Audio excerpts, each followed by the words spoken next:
अयोध्या दौरे पर रहे सीएम योगी आदित्यनाथ ने जनसभा को संबोधित किया। सीएम योगी ने कहा कि अयोध्या अब अपने गौरव के साथ दुनिया को आकर्षित कर रहा है और भगवान राम की पावन धरा को कोटि कोटि नमन। साथ ही कहा कि राम भक्तों ने आज से नहीं बल्कि 500 वर्षों से राम जन्मभूमि के लिए बलिदान दिया है। अयोध्या में भव्य भगवान श्री राम के मंदिर निर्माण का कार्य हो रहा है।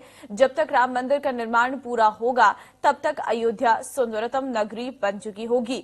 हमने अयोध्या को उसकी सनातन पहचान देने का काम किया है। सीएम योगी के भाषण के दौरान भीड़ ने जय श्री राम के नारे भी खूब लगाए। कुछ लोग राम भक्तों की यहां पर राम भक्तों का लहू बहा करके अयोध्या को बदनाम कर रहे थे, लेकिन भाइयों बहनों, हमें जब अवसर मिला तो हमने अयोध्या में लहू नहीं, हमने बल्कि अयोध्या को उसकी पुरातन पहचान राम राज्य की पहचान देने का कार्य किया। सब नर करहि परस्पर प्रीति, चलाए स्वधर्म निरत सुत नीति। इस भाव के साथ हम सब अयोध्या के अंदर कार्य किए। अयोध्या देश की पहली सोलर सिटी भी बनने वाली है। सोलर सिटी का मतलब सूर्यवंश की राजधानी है। तो यहां पर सारी बिजली कहीं और से नहीं, रिन्यूएबल एनर्जी, केवल सोलर एनर्जी का उपयोग अयोध्या में होगा। आने वाले समय में इस प्रकार की कार्यक्रम यहां पर लागू करने की तैयारी चल रही है। पिछली सरकार में वे लोग भी बड़े दमखम के साथ चुनाव लड़ने के लिए आए हैं। पूछे उन लोगों से क्या कर रहे थे लोग जब समाजवादी पार्टी की सरकार बनी थी 2012 में। समाजवादी पार्टी की सरकार ने पहला फैसला क्या किया था? राम जन्मभूमि पर हमला करने वाले आतंकवादियों के मुकदमों को वापस लेने का कुत्सित प्रयास किया था। हम आभारी हैं माननीय न्यायालय के, उच्च न्यायालय के, जिन्होंने समाजवादी पार्टी की कुत्सित मंशा को पूरा नहीं होने दिया। और लोग कहते हैं कि आपने क्या किया? मैं कहता हूं हमने कुछ किया तो सबसे पहला काम किया, अवैध बूचड़खानों को बंद करवाया प्रदेश के अंदर। बहन बेटियों की रक्षा के लिए एंटी रोमियो स्क्वाड का गठन किया और अयोध्या को नगर निगम के रूप में मान्यता देकर के इस जनपद का नाम भी अयोध्या किया और नगर निगम का नाम भी अयोध्या करने का काम किया। वहीं सिद्धार्थनगर दौरे पर रहे सीएम योगी आदित्यनाथ ने दूसरे चरण के लिए चुनावी सभा को संबोधित किया।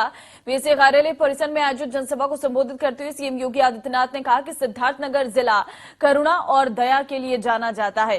112 आकांक्षी जनपदों में शामिल सिद्धार्थनगर बुलेट ट्रेन की गति से अग्रणीय जिला बन गया है।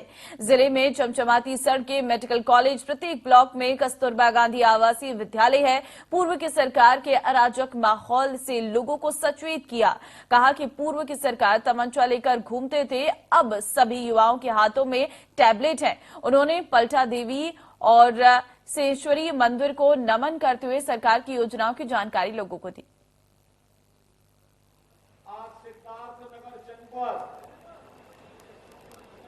भगवान बुद्ध के इस उपदेश को अक्षरशः अंगीकार कर चुका है, जिन्होंने अपने शिष्यों के बारे में कहा था कि अपना प्रकाश स्वयं बनो, अप दीपो भव। आज उसका एक साक्षात उदाहरण जनपद सिद्धार्थनगर ने दिया है।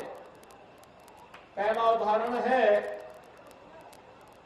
कि नीति आयोग ने देश के अति पिछड़े जिन 112 जनपदों को चयनित किया था, उनमें से सिद्धार्थनगर भी एक था।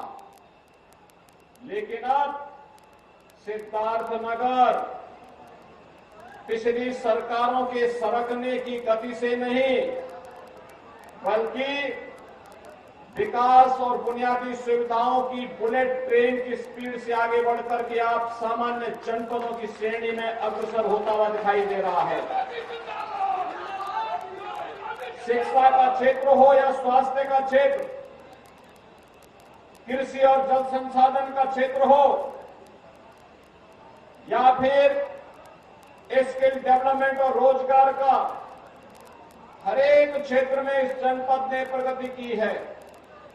और भाइयों बहनों, वह प्रगति आज हम सबको देखने को मिल रहा है, जब यहां का काला नमक चावल एक बार फिर से वैश्विक मंच पर अपनी छाप छोड़ रहा है।